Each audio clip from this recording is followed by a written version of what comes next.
કેશોદના શહેરી વિસ્તારમાં છતે પાણીએ અવ્યવસ્થાના ભોગે પ્રજાજનો પરેશાન. સમગ્ર વાત કરીએ તો ઉનાળાની કાળઝાળ ગરમી વચ્ચે જરૂરિયાત મુજબ પાણી ન મળવાથી શહેરીજનોના જીવન ધોરણ પર અસર થાય છે. કેશોદ નગરપાલિકા દ્વારા 20 વર્ષ પહેલા બોર આધારિત અને સાબડી નદીમાં બનાવેલ પાતાળ કૂવામાંથી પમ્પિંગ કરી કેશોદ ખાતે પાણી પહોંચાડી જૂનું ગામતળ આંબાવાડી વિસ્તારમાં વિતરણ કરવામાં આવતું હતું અને મહીપરી એજ યોજના હેઠળ નર્મદાનું પાણી ધારાસભ્ય સ્વ સામતભાઈ રાઠોડના યથાર્થ પ્રયત્નોથી મળ્યા બાદ રાણેકપરા ડૂમ બનાવી પાણી પુરવઠા બોર્ડ પાસેથી પાણી મેળવી ઓવરહેડ ટાંકી દ્વારા વિતરણ વ્યવસ્થા કાયમી ધોરણે શરૂ કરવામાં આવ્યા બાદ તાજેતરમાં દેવગઢથી નવી પાઇપલાઇન રાણેકપરા ડૂમ સુધી કરોડો રૂપિયાના ખર્ચે નાખવામાં આવી છે. છતાં શહેર વચ્ચે પસાર થતી રેલવે લાઇનને કારણે બે ભાગમાં વેચાઈ જવાથી રાણેકપરાથી આવતું પાણી પૂર્વ વિસ્તારમાં ચોરી કરતા શહેરી વિસ્તારમાં પૂરતો જથ્થો મળતો ન હોવાથી ઉપરાંત કર્મચારી નગર ખાતે આવેલા બોરનું પાણી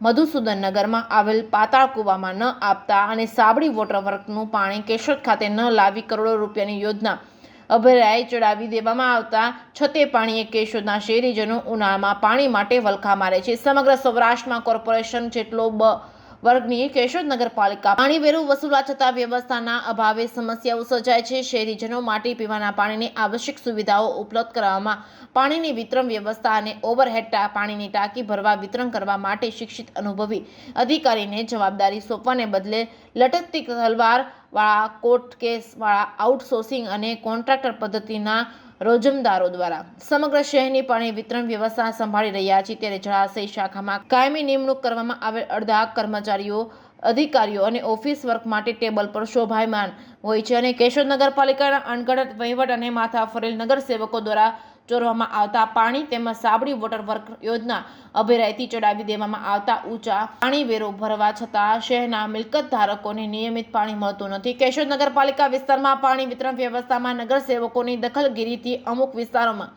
3 દિવસે તો અમુક વિસ્તારોમાં 7 દિવસે પાણી વિતરણ કરવામાં આવે છે. શહેરમાં કેન્દ્ર સરકાર અને રાજ્ય સરકાર દ્વારા કરોડો રૂપિયાની યોજના મંજૂર કરી અને પાણીની વ્યવસ્થાનો ઉકેલ આવે એ હેતુથી ફાળવવામાં આવેલ છે. ત્યારે સ્થાનિક કક્ષાએ અણઆવડત અને અણઘડત વહીવટ અને મનમાનીના કારણે શહેરીજનોની સ્થિતિમાં જોઈએ એટલો સુધારો થતો નથી. કેશોદ શહેરમાં લોકસભાની ચૂંટણી સંદર્ભે ગ્રુપ મીટિંગ કે સભા યોજાય તો રહીશોની પ્રથમ રજૂઆત પાણીની હોય છે. ઉપસ્થિત મહાનુભાવો દ્વારા સાંત્વના આપવામાં આવે છે અને કેશોદના નગરજનો આજે પણ પૂર્વ પ્રમુખ સ્વ એમડી પટેલ દ્વારા ઉનાળામાં કરવામાં આવતી પાણીની વ્યવસ્થા અને નિર્ણયોને યાદ કર્યા હતા.